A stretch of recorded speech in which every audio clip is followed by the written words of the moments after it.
The 1,000 paper cuts technique. The way to defeat a bureaucrat is with 1,000 paper cuts. Or how to rightfully claim your home free and clear through administrative procedures. 1,000 paper cuts technique. By George Tran. And I'm just translating or being a commentary for educational and investigative purposes only. So Leo, notice the information contained in this book is just a book. Do your due diligent research. I take no responsibility for your actions. It's purely for education purposes only.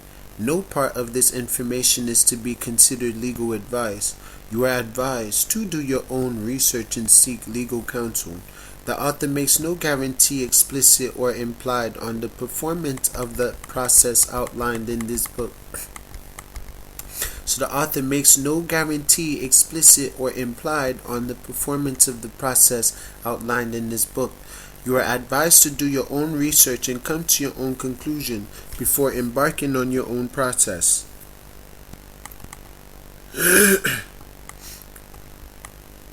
So notice of copyright release.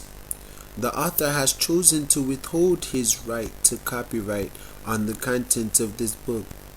You are encouraged to share this information to anyone and everyone as long as the book and materials remain intact and credit is acknowledged to the author. All due credit to he. Mr. George Tran.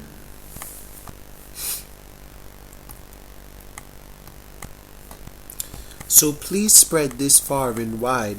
Help wake your fellow brothers and sisters up. They need to know their rights. Hallelujah. Introduction. Important. Please read. I have successfully claimed 4 houses I owned and release all liens on these properties lawfully. To release the mortgage, to release the lien and all. Because a security agreement is nothing but a claim of lien.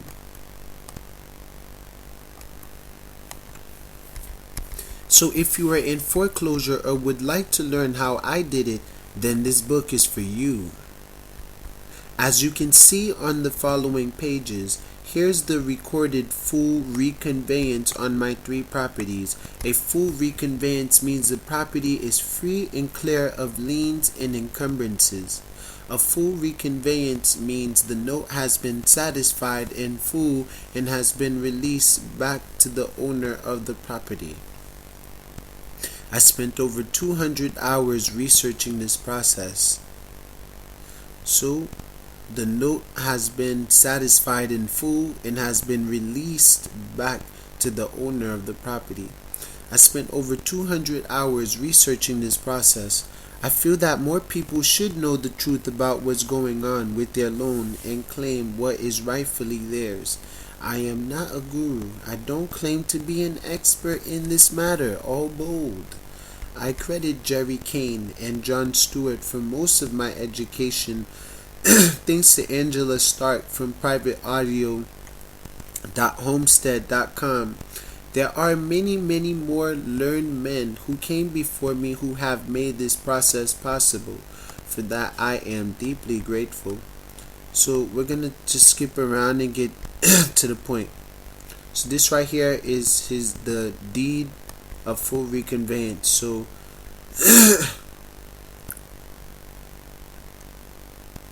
alright. So more people need this information. We need to wake our fellow brothers and sisters up. So this is what it looks like. There's information and all that. Instrument number. Parcel number. We obviously redacted part of it. The loan number. Case number. All that stuff. So loan number is the number of the escrow account. Instrument number is the number of the actual instrument that's in escrow account. And the parcel ID is the actual identification for the property.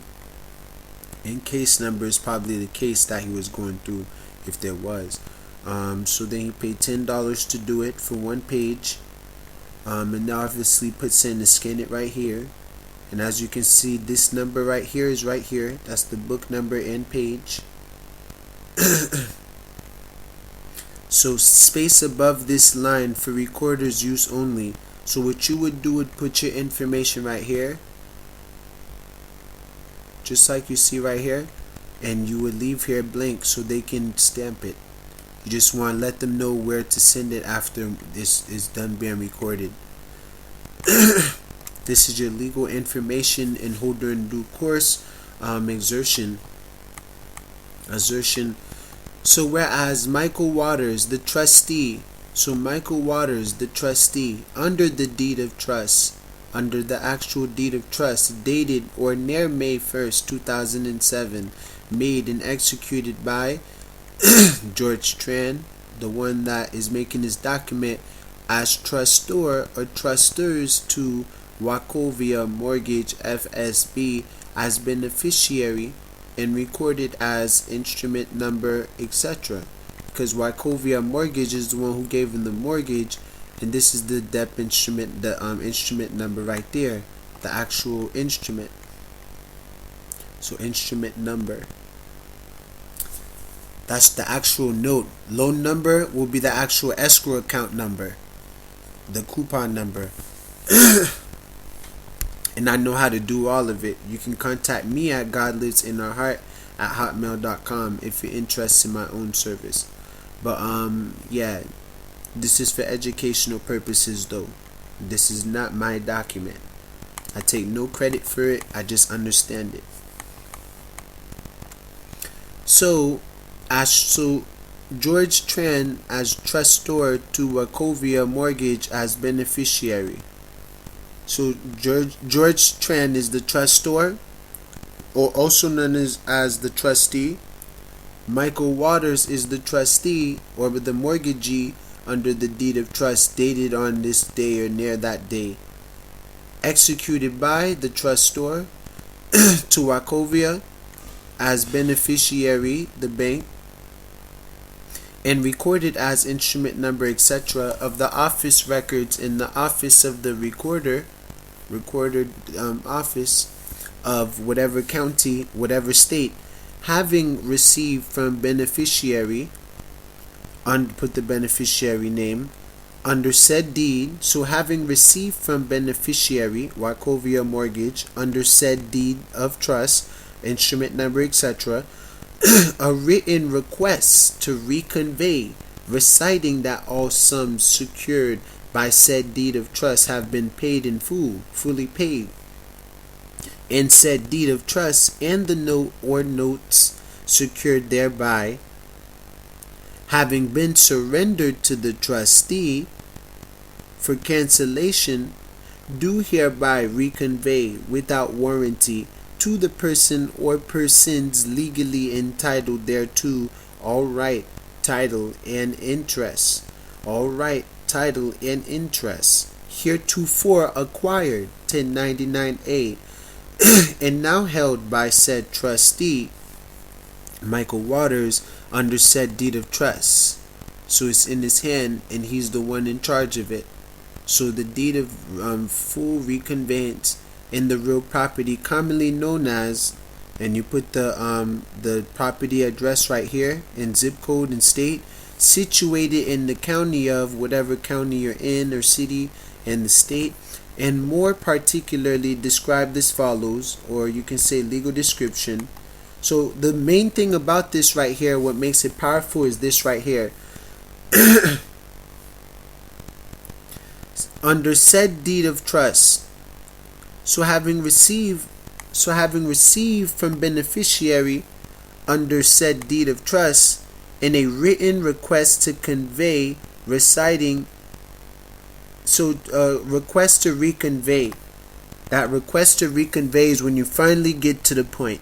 Everything else is just establishing the identity of who's speaking in the property being disputed. And then you request for them to reconvey the house like a replevin, reciting that all sums Reciting this, that all sums secured by said deed of trust, whatever we owed under that trust, which is paid off by this instrument number, and we're acknowledging, have been fully paid. They got a report of satisfaction.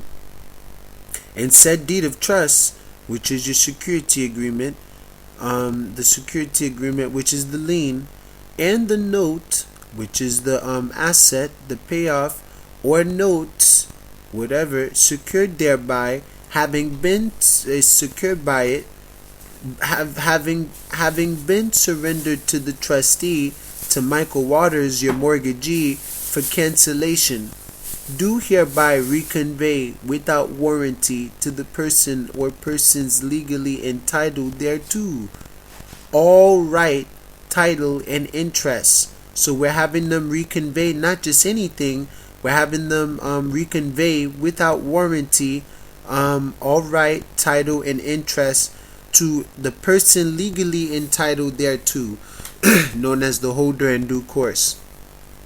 You, heretofore acquired and now held by said trust. So then you go ahead and put your legal address right here. You will also acknowledge the deed, which you should always do, and acknowledge the note too, because it's a mortgage-backed security. After that, you would demand that they record a satisfaction, or under URMSA, or you would end up doing it yourself. Here's another one. Same old thing. So deed of full reconveyance. You can go to your county courthouse and go on into their library, and you can go ahead and look this up, or you can do it online. Costs $10, and you got to go to the county recorder's office, I believe, at the courthouse. So this is how this person got their house free, technically, with this deed of reconveyance. And by an as trustee right here, as you can tell, the trustor, I guess, is acting as trustee.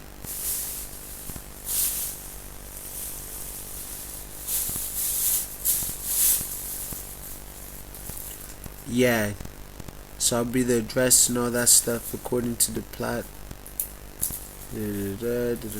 Same old thing, same language. Alright, so now we go down. So they got it notarized and they signed it by, as trustee, etc. So by Michael Waters, trustee, yada yada yada. So you gotta send that to them for them to record. So alright, let me see.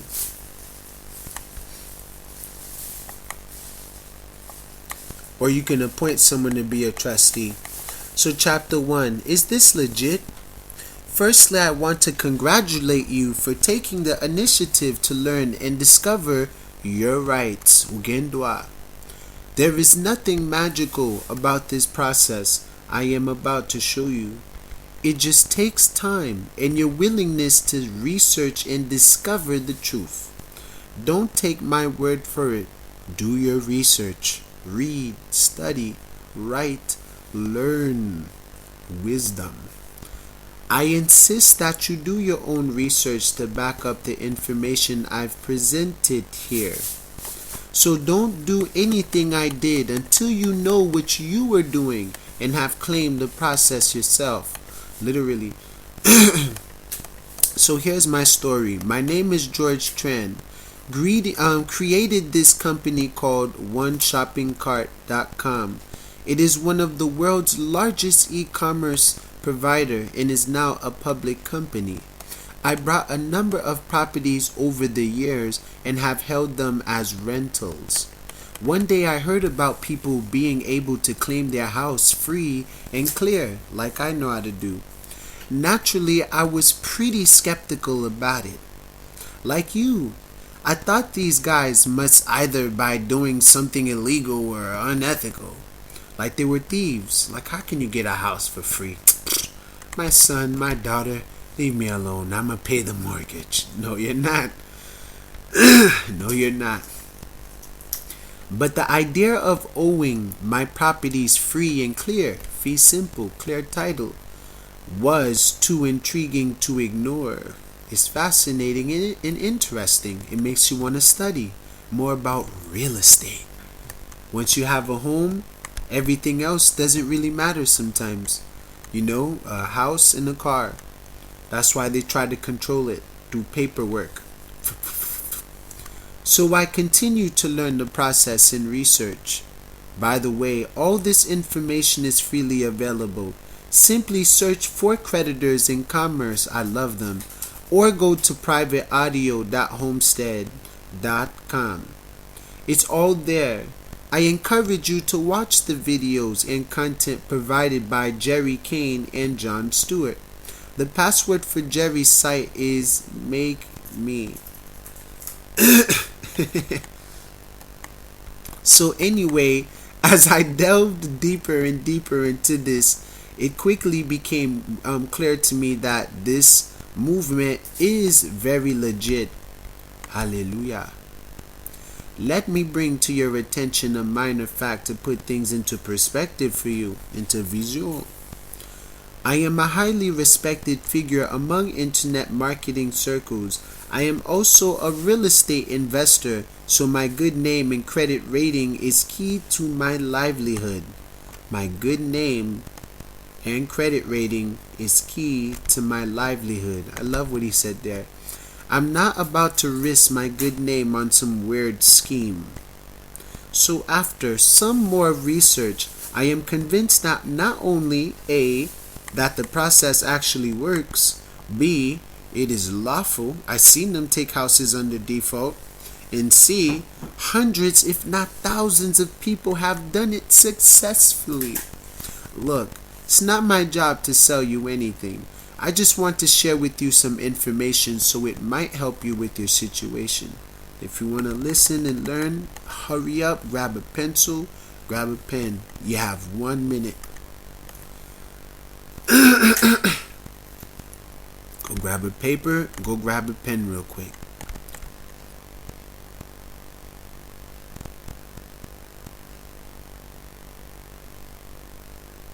So over the next few chapters, I know that wasn't 1 minute.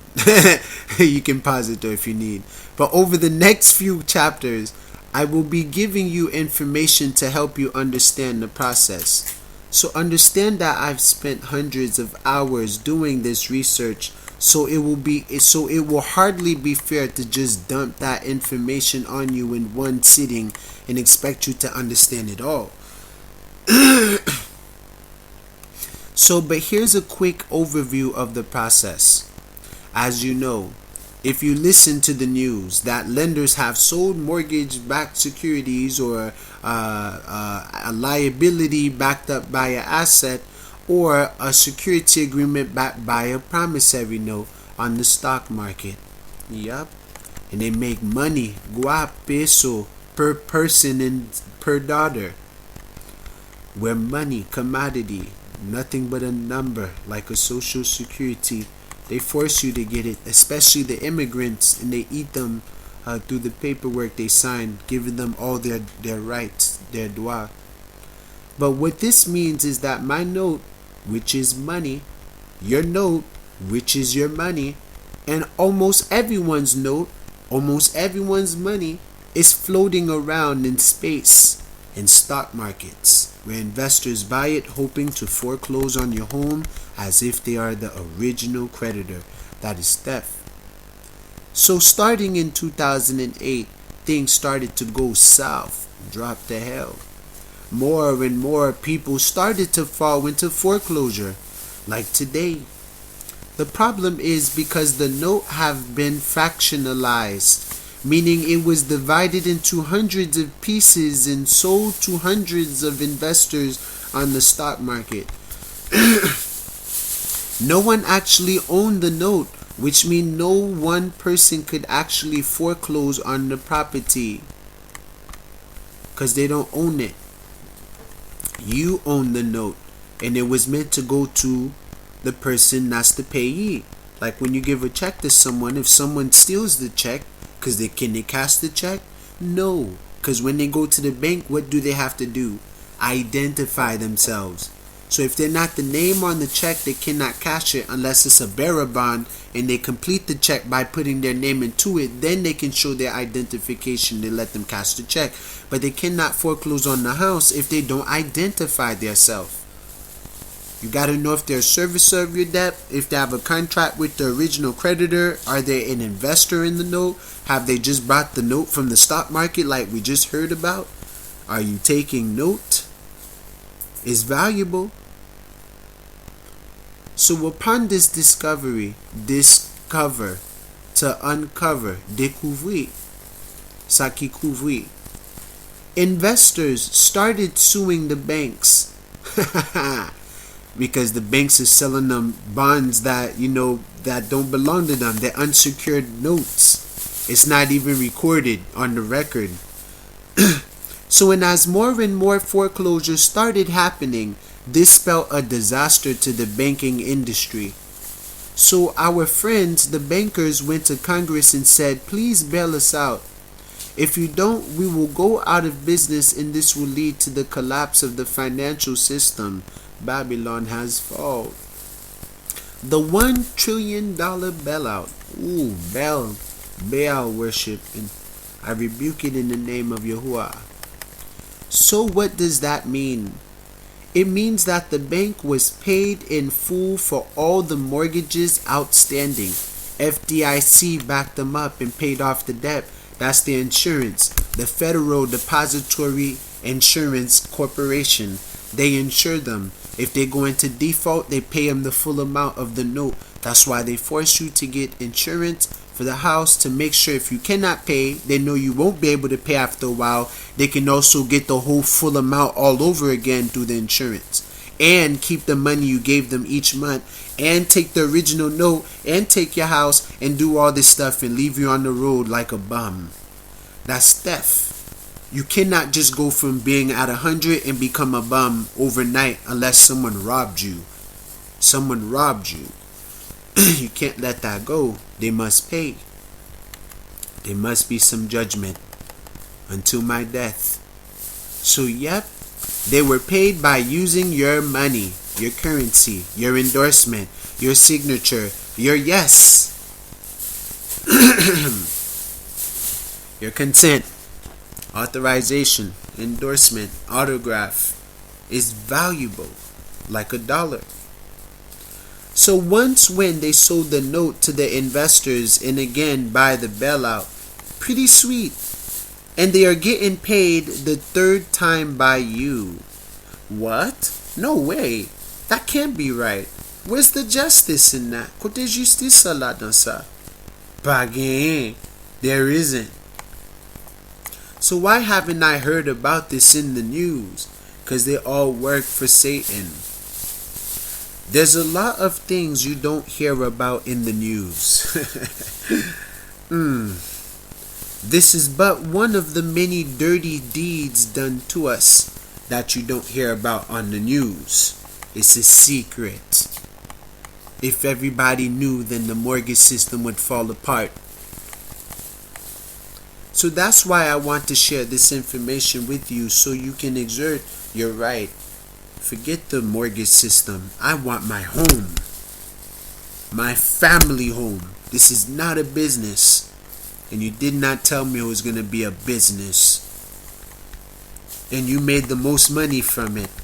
And I invested the most money in it. So you got to get hold of equitable title, acknowledge the deed, put into the record, reconstruct the note or whatever, discharge the debt. Yo. So the problem is most of us are too busy, too stressed out, too scared, and too uninformed to do anything about this. Woo! The police gonna come get me. The judge not gonna listen to me. My lawyer won't speak for me. Shut up. The problem is most of us are too busy, too stressed out, too scared, and too uninformed to do anything about this. So they win and win because you don't say a peep. You don't even bark. Even a little chihuahua will bark. Ruff, ruff, ruff, ruff. It smells the bad on them, but you don't even know one thing's wrong. So you go ahead, you go back to work, you go work on buying another house, and you lose all that money. and they never go to jail when they're rich, sipping on wine and champagne, taking a nice cruise trip to Jamaica, having fun, coco bongo, with the money that you gave them. Having a good time while you stress, don't have storage place to put your stuff, no one want to let you in, and people want to abuse you when they let you in. And it's a bunch of stress. It's a humiliation to the people and a damage to their character in the neighborhood. It does bring embarrassment to people, you see, and you can feel the embarrassment on them. You can just see the embarrassment right through them, and that's what they try to do to you. That's emotional damage too. Financial damage and emotional damage. You've been damaged. You've been robbed. You got to do something. Put their butt in jail. Report to them through paper to the Attorney General. So this is why I am sharing this information with you, so to help you know your rights. Here's the crux of the issue. The the Y cross that they killed Yahusha on. Not the Christian pagan cross, but the cross they hung Yahusha on the tree. So you've been ripped off, and you didn't even know it. You've been scammed and extorted. If your note have been sold and the bank was paid, or 2 or more times, rehypothecated, then leverage, it been sold many times, and they put it in their books that the account is paid, the account is paid, the account is paid. Each time it switch hand. So the original person that you have the contract with, after he sold it, he put in his on his booking records that the account is paid. So the original person you have a contract with said the account is paid. Whoever got the account now, because he want to get money from you, so he got some weird account open, say you owe him money or the house. Where's the contract? And show me that the contract was not paid with the original entitled creditor. So the bank was paid 2, 3, 4, 5, 6, 7, 8 times. Many times. You paying them each month after they lose the note, after the 3rd day of approval, when the loan is approved, the underwriting process. So do you owe them anything? No. Well, maybe. Who has title to your note? Who has claim to your note? You do. You're the maker, right? You created the note, right? You gave your signature, right? You're entitled to the note. So who is the rightful owner of your note? You or the person you intended to give the payment? Who can foreclose on your house? Technically nobody, because you paid off the liability, but it's been misappropriated. A breach of fiduciary duty. Breach of trust. So good questions. The person who is the rightful owner of your note can technically come to you and claim ownership of your property if you default. The problem is we don't know who that person is. Identify yourself. Like a bank will ask you before you cash the check at the check cash place. So we don't know if the bank, the entity, the corporation, the financial institution we're currently making payments to is the rightful owner of the note. So therefore, you're not compelled to pay the note yet. So imagining if I were to steal a car, right? And sold the stolen car to you, right? Here you are. Being a good, honest person, you make payments to me. Until one day the rightful owner comes along with the correct title to the car and says to you, that's my car. You can come any day, anytime to get your car. Why? Because you have the correct title to the car. And you can call police and say, that's my car. Someone stole my car and sold it to them. I am the rightful owner of this car, or this property, or this child, the birth certificate, the house, the deed of trust, or the warranty deed. You know your claim, you see, or the security agreement. So now you show it to the police and they look at it and check everything out. They check out the VIN number. They'll see that that is your house. And guess what? No matter if it's 2, 3, 4, 5, 6, 7, 8, 9, 10 years later, you can still get your car back. Because you have no contract between you and them establishing you giving them the car. So when the person that has the correct title to the car say to you, "Hey, that's my car. I want it back." By law, you have to give it back so you can get your house reconveyed. So, but you've been making payments. Don't you have rights? Well, yes, but you will have to sue the person who sold you the car to get your money back. So that's between them. That's why the investors are suing the banks, because it's the banks selling them these notes. And when they go try to foreclose, people like me say, no, no, no, no, no, no, no. I have no contract with you. You're not going to do that to me. So then they lose their money. So now they got to go sue the bank because they can't sue you. They're not entitled to the money. But they're entitled to get their money back from the bank that sold them the note. You see, that's why they have them sign out disclosure, public disclaimer notices and all that other stuff and paperwork. So when they lose the money, they can't get it back. So it's the investors losing out on money, not necessarily the person who owns the home. Unless they don't say nothing, then everything goes smooth and the bank has no problem. The investor gets the home, they get what they want. But come to find out, like they said right here, what if later you have the document to prove that it's your house? Then you can come back later and get the house just like a stolen car. So look at these assets and securities the same. They're all securities. Anything is valuable. So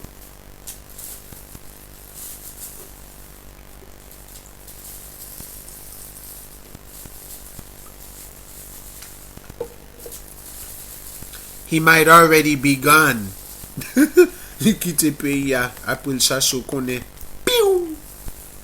They leave country. They run. They try to buy time.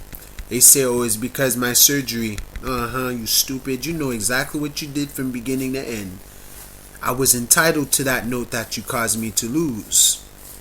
You were negligent. So that's where our journey begins. All I did was, knowing these facts, I started asking questions. Do you have any questions? Any? Come on, ask a question. Don't be dumb. Any question at all. Ask me who made the universe. Just ask me. So I started asking questions. I just wrote to my bank and asked them for proof of claim, which simply means, "Sir, you say I owe you. You say I owe you, right? Prove it. Could you please prove to me that you were the person who rightfully owns the note?" So it's called verification of debt. Who rightfully owns the note? As a debtor, and a maker of the note, you are entitled to know your rights and verify claims.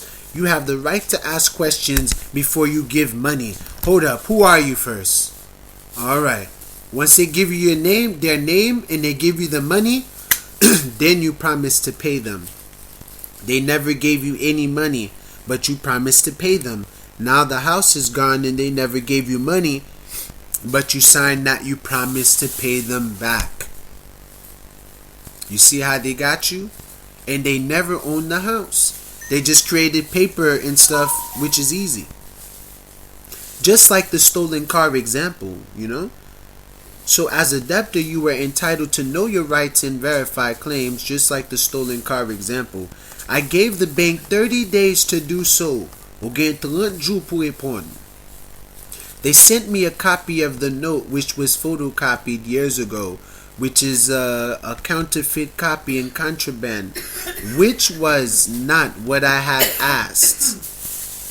So I asked them politely again this time. I gave them 21 days, but this time I made it very clear. I said, if you can't provide proof that you hold the note, then you are not a party of interest, and therefore you cannot require me to continue paying you.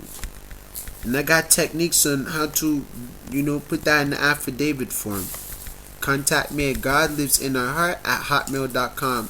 I do charge $15 per 30 minutes. after 15 minutes of free coaching. So after 15 minutes, we have to end the phone call on the dot, or you would have to pay me, $15 for 30 minutes of coaching. So remember, they have already been paid at least 2 times. You just need to know what to do. I know what to do.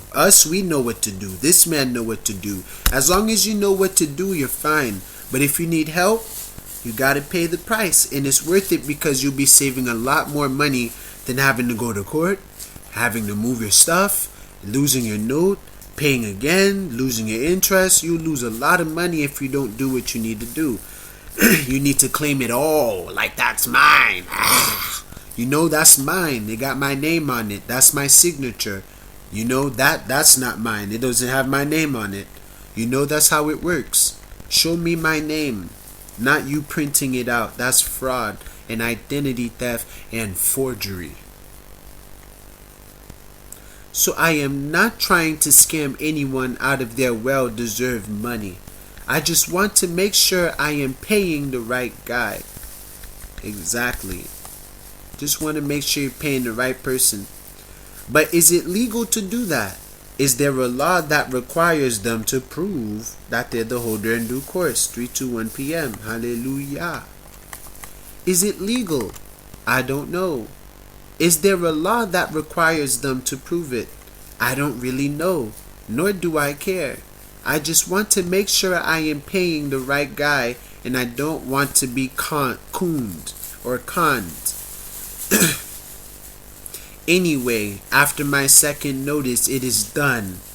They have exhausted their administrative process. We'll go into what an administrative process means in a little bit. A lot of y'all that know me privately know I love the administrative process for all my claims, even for court. Through the almighty affidavit of truth, with penalties of perjury, invoke the risk and pains of perjury, and also under your unlimited commercial liability, which strips you of all your 11th Amendment sovereignty and all of your LLC limited liability shields, and strip them of all of the immunities that they thought they were, and have them bare chest in the courtroom under their full unlimited commercial liability, dragged in through a commercial affidavit administrative process under penalties of perjury, which mean that there are penalties invoked and sanctions if they lie, or if I lie. And most of the time they will not enter such agreement because they're telling a lie and they cannot prove their claim, and they're afraid you can default them on that, get a default judgment in the courtroom, motion for default, motion for summary judgment. Remember, we always got to run quickly to get the summary judgment, the summary, and then foreclose on your counterclaim on them. Get the house, get the bill, get the damages, sue the out of them. So essentially what that means is they have been given 2 chances to prove their claim, and on both chances they failed to do so. That's what they call default. Contract by tacit acquiescence. Write that word down. It's the most important word that you'll ever hear in your life. Tacit acquiescence.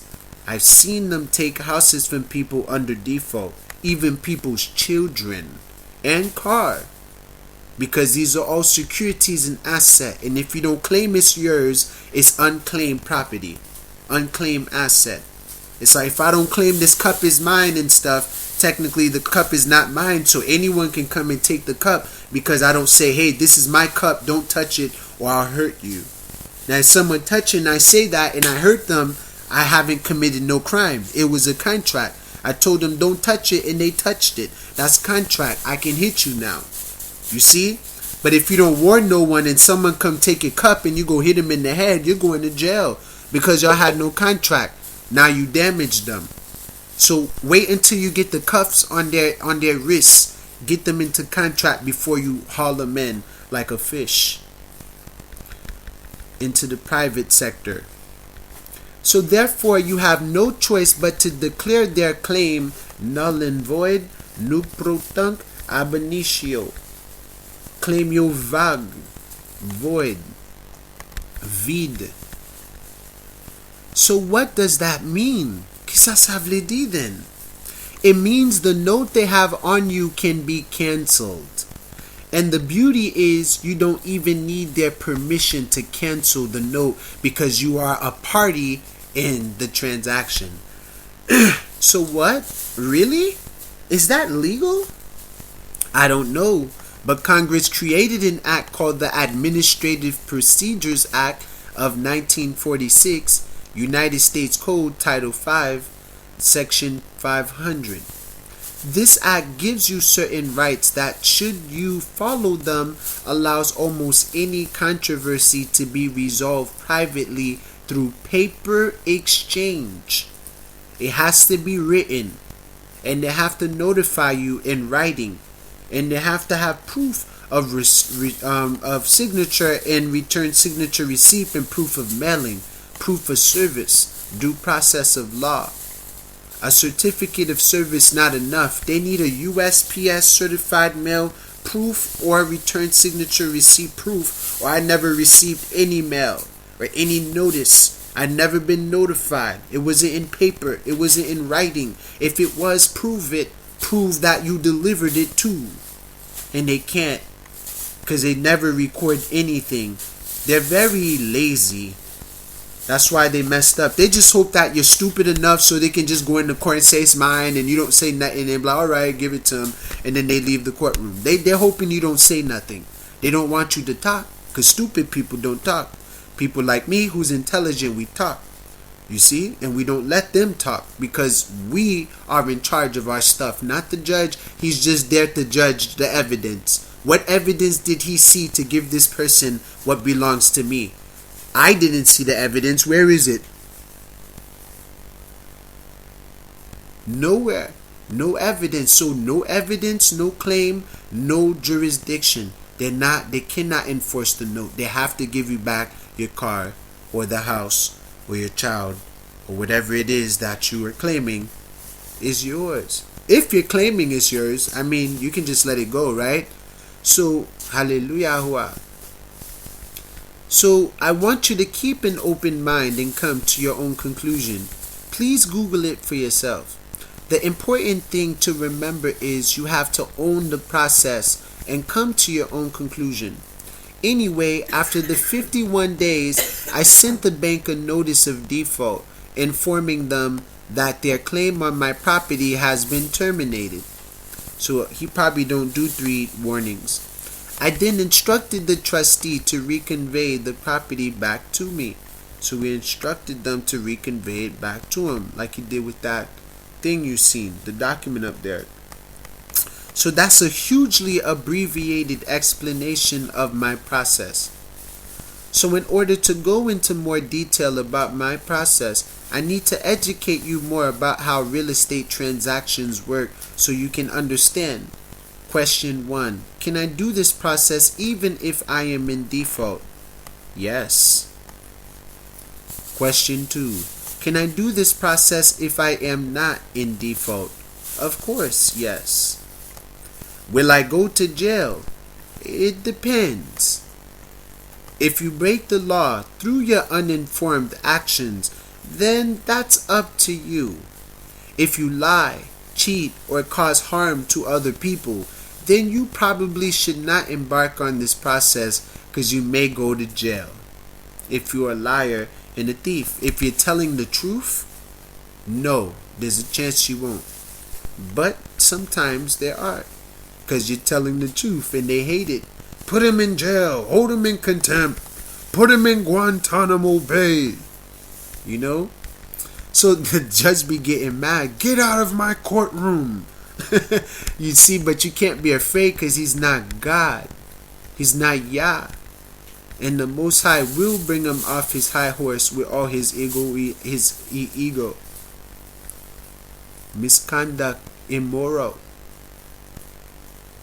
So this process is based on being in honor in telling the truth, and finding the truth before you speak the truth, because you need evidence. I got all of that. I know how to get it.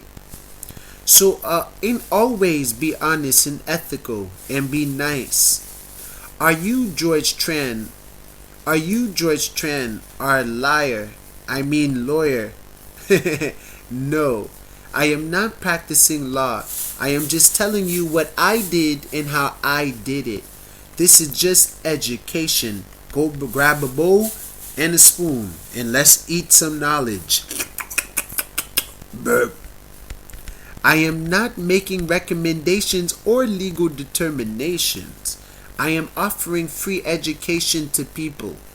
In the following chapters, we will talk about the administrative process and how foreclosures work. So chapter 2, about foreclosures and administrative procedures. There are two types of foreclosures. Depending on which state you live in, it could be judicial or non-judicial state. Florida, where I'm at, is judicial. They have to go through court to evict you or do anything, and they need the original note, especially in Florida. So a judicial state requires a judge to preside over the case before the foreclosure can proceed. So a judicial foreclosure mean they have to be a judge. In a non-judicial state, they don't need a judge. So a non-judicial state uses a process called an administrative process. Administrative procedures. So to find out what type of state you live in, check out this list here at this website right here. Take note if you're not dumb. Most states uses a non-judicial process, but either way the administrative process applies. So foreclosures via administrative procedures have to follow what's called the Administrative Procedures Act under Title 5 United States Code, while complying with the Federal Rules of Civil Procedures. So civil procedures and administrative procedures. Take note. Basically, it means that proper notices must be filed or followed. In other words, I can't demand that you produce the note within 24 hours. Give you 30 days. Meaning, before you even receive the letter in the mail, your opportunity to perform your end on the bargain was closed to you. So meaning before you even receive the letter in the mail, your opportunity to perform your end of the bargain was closed to you. So let's talk about the administrative procedure. The courts were so chock full of cases that Congress had to pass a law in 1946 called the Administrative Procedures Act, APA, to allow people to resolve their own differences themselves through offers and counter-offers. Offer to contract. Everything is contracts, merchant laws, loi marchande. Every law is a commercial contract. All crimes are commercial according to CFR 72.11. So in other words, if I sent you a notice that says you owe me $100 with the invoice, if you don't respond within 30 days, then you admit by tacit acquiescence that this be true. That's when I can come get $100 from you, or bring you to court, or take your house under default. So if in 30 days you don't send me a rebuttal to my offer, a rebuttal mean a rejection or a objection or a counterclaim or a negative averment with an opportunity to cure, then the offer sticks. It becomes contract, like you're shaking hands with the car dealer. You truly owe me $100 now. You really owe me money now when you think I'm joking, until I hit you with a lien. So it's that simple. Offer and counter offers or rebuttals, everything is contracts, negotiable instruments. So let's go back to how this relates to foreclosures. Most people in foreclosure are beat. They are depressed. They probably have lost their job. They are feeling awful about not being able to pay their debts. They get harassed by collections people. They stop taking phone calls and ignore mails. So when an offer comes in the mail offering to foreclose on their property in 30 days unless they respond, what do 99% of the people do? They ignore the offer and just fold. They don't reply. They're like, they're not going to take my house. And they never write on paper and send it to them before 30 days is up. Like IRS, you have 30 days to respond or you're going to jail.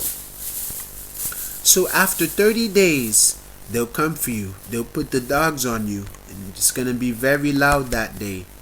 The offer sticks. It's contract. So see what I mean? So it comes down to understanding your rights to contract or not contract and to compel the production of the proof. So, and being able to request for identification and basic full disclosure requirements, because there's still covered lies still that need to be uncovered truthfully. Put it in the light. So not once, not twice, but many times. I don't want to go down that rabbit hole and have you freak out. If you want to learn this on your own, then read the book called Modern Money Mechanic. I made a video about that too and read it. Put out by the Federal Reserve Bank of Chicago. It talks about how money is made out of nothing. It's book entry, coupon. Then you go ahead, you print it out, boom, you got money. All they do, flip it over, sign it on the back, they endorse it, they got money. Once they deposit it in the escrow account, the escrow agent go ahead, they look at the paper, they type in the credit, boom, you got the money in computer. Now they give you a card. I can go ahead and use a card which connects with the credit already, swipe it in the machine and use money. Now when your account is overdraft, all you need to do is make another note, like $1 bill, when you go deposit in the account and you got some more money on your card. Go ahead and spend. So it's a whole process of book entry, printing, paper, and accounting language. Negotiable instrument language, checks and money orders and bills and coupons and remittances and tickets. All same thing. This is the big secret. So when an offer is made to you, you always have the right to counter offer or say no contract, no cuffs, no handcuffs, no marriage. So you, Bob, I would like to buy your bike for $50. Bob says, no, how about $100? See, that's a counter offer. You done. That means that's a contract. He'll give you $100 for it. Every interaction with human is a offer to contract. Like making an offer to Yah in a contract, the 10 Commandments. We're in contract. And there's penalties if we don't keep his 10 Commandments. His 10 laws.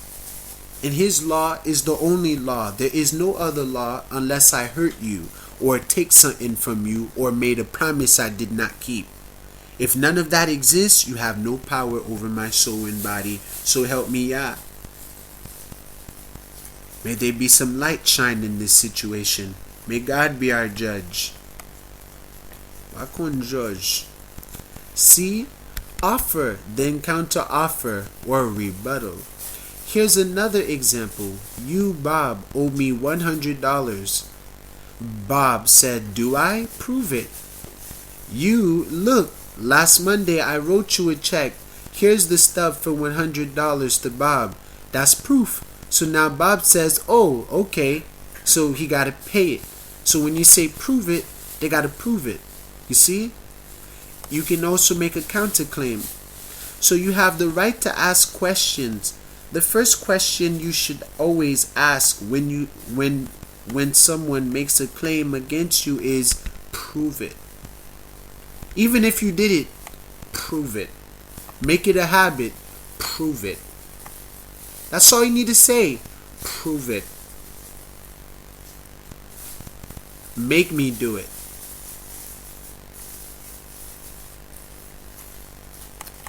So you, Bob, you owe me $200,000 on that note, that money, on the house, your asset, an investment for your family. Bob, really? Prove it. 1. Show me that you are the note holder in due course. So that's your conditions. In other words, the guy at the end of the chain who is holding the note. 2.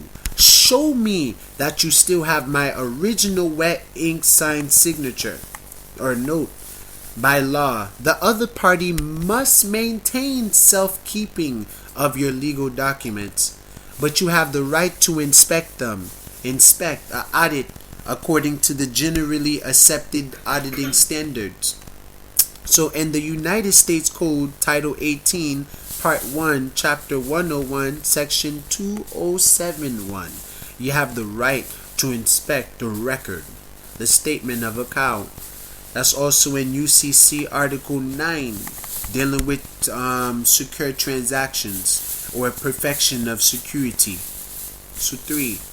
Show me that you are actually a creditor according to the generally accepted accounting principles. They are required to answer your questions point for point. Failure to satisfy any point means they have not proven their claim and have forfeited their right to the claim, because it's a claim. You beat a claim with a claim, and if your claim is greater than their claim, then you win the claim. It's all claim. Are you gonna claim your house, or are you not gonna claim your house and let them just claim what they want to claim over you without proving their claim? It's all claim, and you have to record your claim. That's why you send your documents to Tallahassee if you're in Florida and stuff, to establish your commercial claim on the collateral, your property. So what? 3. Means is, if I lent you money, I must show in my books that I've taken money out of my account or debit it and credit it to your account, which makes me a creditor. They never gave you no money. You created the money with your signature, and now they lost your note. They lost the money. Where's my note? Why didn't you record it? We have a problem here. I can't get over the fact that you lost my note. What were you going to give me after I finished paying you? You know what I'm saying? You're supposed to tell me when my note is lost so I can stop paying you until you find the note. So they don't ever tell you that. And they lost the note a long time ago. Long time ago. Someone's trying to foreclose on it now. But that note was lost a long time ago. And there's assignment records and transfer records where you can see who it been assigned to in your county courthouse official public records. So go there and you'll find the information and you see who have your note now.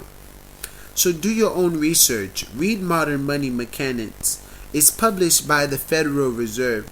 Since they are the world's largest creators of money, do you think they know something about the money creation process?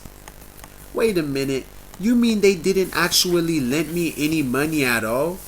They just created money out of thin air. Credit. Risk none of their money. Just checks and dollars and promissory notes and bonds and money orders and checks. Yes.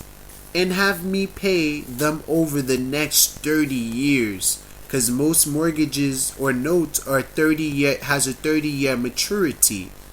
You see? With interest. Which belongs to you too. It was an investment the whole time. They never told you that this is what this trust is. So read Confessions of a Banker in Appendix B. Okay, I know some of you are freaking out about now. So I'm going to just sign off and have you watch this great video. So check this out whenever you have time. So what's the point? Why am I sending you on a wild loop? The point is, until you understand how banks work and what rights you have, you cannot do this procedure because you are uninformed. Until you know your rights and how to enforce your rights, you are a sheep being fleeced. Most people like me believe in doing the right thing. Hallelujah. If you borrow money, you need to pay it back. The point I want to show you is if you were deceived and the other party was already paid, do you still owe them any money? No. Until you are convinced of this fact, nothing else matters. You can't move past this. Do you still owe them money if you were deceived and the other party was already paid? No. You can't move past this.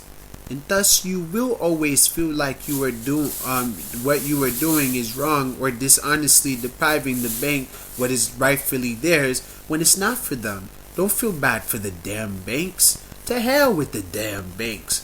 Get your money back. And banks have no money. They borrow the people's money and they hope everyone don't come try to get their money at one time because they won't be able to pay everybody. They're holding our money. The banks have no money. They're using our money and giving it at loans at interest. To hell with the bank. Don't feel bad for the bank. They're the problem. There's nothing wrong with a company that holds money, but there's something wrong when the company holding your money is spending your money on interest and losing your money and playing this whole game, living lavishly off of money that's not theirs.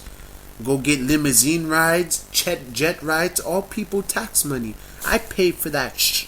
I deserve something in consideration for that. So nothing could be further from the truth. You've been conned. You are expected to be a good sheeple and follow along. It's time that we wake up. Levy, senti café. Most people fail at this step because they can't get their head around the idea that the bank never really loaned them any money. Until you understand what we are doing is legal, lawful, and right, you will have no strength or conviction or faith in fidelity in your actions. Lawsuit. Gotta become a man. In other words, you will be setting yourself up to not succeed as you want to if you don't properly plan this out. You must listen. Obey. Just listen. Shh. I want you to understand this point because once you understand this, you can play on a level playing field with the banks and win, and win like your attorney should have been trying to do to help you win. Because you can call their bluff legally. You've been conned and lied to. Are you willing to fight for your home? Chapter 3, the foreclosure process. So let's revisit the foreclosure process so we are all clear. For the sake of brevity, I am going to focus on non-judicial states, in other words, the administrative process. The administrative process was put into act through Congress in 1946 called the Administrative Procedure Act, APA for short, and is codified, written into existence, into law, under United States Code Title 5, Section 501. What that means is that the bank has to give you notice before they can foreclose on your property. One of the most important things to take away from the APA is the ability to assert silence means acquiescence, or the default option. It also offers further provisions to make private binding contracts in admiralty through paper exchange, the delivery of mail, that's it, as long as parties are properly notified and don't rebut. So the foreclosure process goes like this. The borrower is late on his mortgage. The bank notifies them they are late. The bank then notifies the borrower in another 30 days that they intend to foreclose. In 30 days, they will be entitled to file a notice of default. At this time, they will name a trustee for the sale of your property. Depending on which state you live in, the bank has to give you between 60 to 90 days to cure this default, opportunity to cure, a grace period, before they can sell your property. So after this curing period, the bank then notified the borrower and all vested parties again with the notice of trustee sale. So after this curing period, once you get into perfect default, the bank then notified the borrower and all vested parties again with the notice of trustee sale. Because now they're going to sell the house and they appointed a trustee. And usually they make themselves a beneficiary, or they sell your house in the county auction. They're selling houses right now. You can get houses for cheap from the county auctions. They sell the house, the deed of trust, a tax lien, and you can get paid for paying taxes or discharging debt. I'm getting there. It's so much, it's not an overnight thing. There's a lot of study.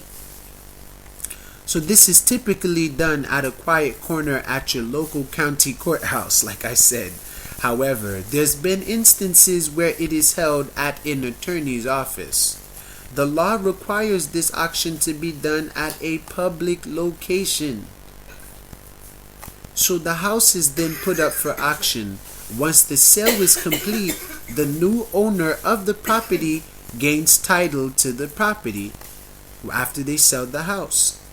So if you were still in the house at the time, the new owner will have the right to ask the sheriff to evict the borrower from the home. So they can evict you from the home, or you can evict someone from their home, usually giving them 3 to 7 days notice. Sometimes people get lucky and get 30 days. It is important that's crazy. It is important that you understand this process, because we're going to use this process to help you claim what is rightfully yours.